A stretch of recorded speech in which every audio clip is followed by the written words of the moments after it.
السلام علیکم ورحمۃ اللہ وبرکاتہ۔ حضرت عزیر علیہ السلام جب بخت نصر نے بیت المقدس کو خراب کیا تو حضرت عزیر کو بھی بنی اسرائیل کے ساتھ قید کر کے بابل لے گیا۔ اس زمانے میں ان سے بڑھ کر کوئی عالم تورات کا حافظ نہ تھا۔ جب آپ بخت نصر کی قید سے رہا ہوئے اور اپنے وطن کی طرف روانہ ہوئے تو آپ کا گزر ایک ویران بستی کی طرف ہوا۔ آپ ایک باغ میں ایک پیڑ کے نیچے ٹھہرے، اپنی سواری سے اتر کر سامان رکھا، سواری کو مضبوط باندھا، جو کچھ انگور اور انجیر کا سیرا آپ کے پاس تھا سنبھال کر رکھا۔ پھر آپ نے بستی پر نظر ڈالی تو آپ کو گری ہوئی دیوار اور پرانی اور بوشیدہ ہڈیاں دکھائی دیں۔ آپ نے کہا، خدایا تو ان کو کیسے زندہ کرے گا؟ آپ اسی خیال میں تھے کہ آپ پر نیند طاری ہو گئی۔ اللہ نے خواب میں ان کی روح قبض کر لی۔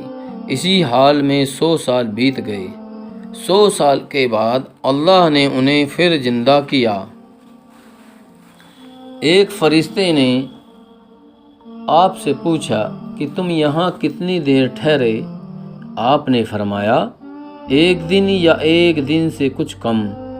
فرشتے نے کہا، تم یہاں 100 برس رہے ہو، اب ذرا اپنے کھانے اور پینے کی چیز کو دیکھو، ہم کس طرح اسے خال اور گوشت پہناتے ہیں۔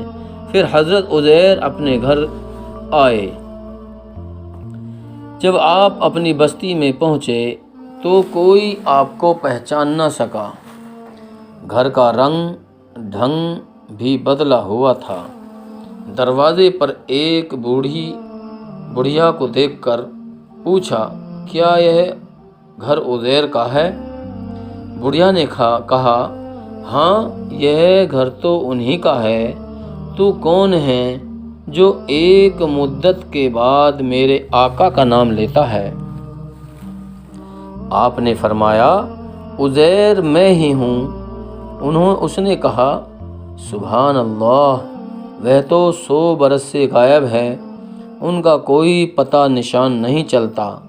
اگر تو سچا ہے تو دعا کر کہ میری آنکھوں میں روشنی آ جائے تاکہ میں تجھ کو پہچان لوں۔ حضرت عزیر کی دعائیں قبول ہو جایا کرتی تھیں۔ حضرت عزیر نے دعا کی اور اپنا ہاتھ اس کی آنکھوں پر پھیرا۔ وہ بڑھیا دیکھنے لگ گئی۔ وہ بولی، میں گواہی دیتی ہوں کہ آپ عزیر ہیں اور آپ کا چہرہ بالکل پہلے جیسا ہے، اس میں کوئی تبدیلی نہیں آئی ہے۔ پھر وہ گھر آئے۔ اس وقت ایک حضرت عزیر کا ایک بیٹا بوڑھا ہو چکا تھا اور پوتے پر پوتے بھی بوڑھے ہو گئے تھے۔ اتنی مدت کے بعد جب لونڈی نے لوگوں میں جا کر حضرت عزیر کے آنے کی خبر کی اور عزیر کی اولاد نے اور بنی اسرائیل نے یہ حال سنا تو بولے، یہ بڑھیا کیا تباہی بختی ہے؟ اس نے کہا، میں وہی اندھی لونڈی ہوں۔ عزیر کی دعا سے خدا نے پھر مجھے آنکھیں دے دیں۔ پھر تو سب لوگ دوڑ پڑے۔ حضرت عزیر کے بیٹے نے کہا، میرے باپ کے دونوں کندھوں پر ایک تل تھا۔ اس تل کو دیکھ کر بیٹے نے آپ کو پہچانا، لیکن قوم نے کہا، ہم تو جب مانیں گے کہ جب یہ ہم کو تورات سنائے۔ اس لیے کہ تورات ہارون کے بعد حضرت عزیر سے پڑھ کر تورات کا حافظ کوئی نہ تھا۔ حضرت عزیر نے شروع سے تورات لکھنا شروع کیا، یہاں تک کہ پوری تورات لکھ دی گئی۔